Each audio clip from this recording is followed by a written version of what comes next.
Ladies and gentlemen, so as I was mentioning, that was pretty upsetting.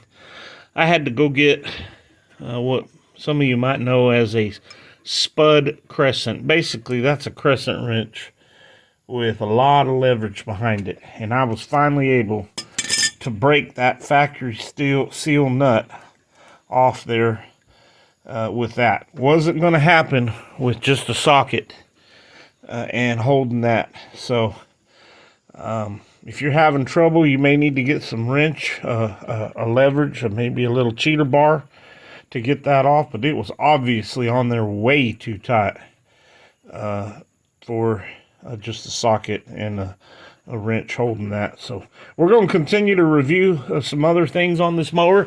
Since I'm right here, I'll tell you another thing. Didn't come with a hitch. A mower this size, this thing weighs 800 pounds. I'd like to be able to maybe put that on something and spray, but didn't come with that.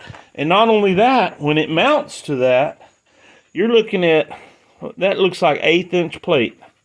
Now, that ain't very strong, so I'm going to have to figure out some way to mount a hitch that utilizes more of the frame, maybe a drop down and coming down off the frame or something, in order to be able to use this thing like I want to. So stay tuned.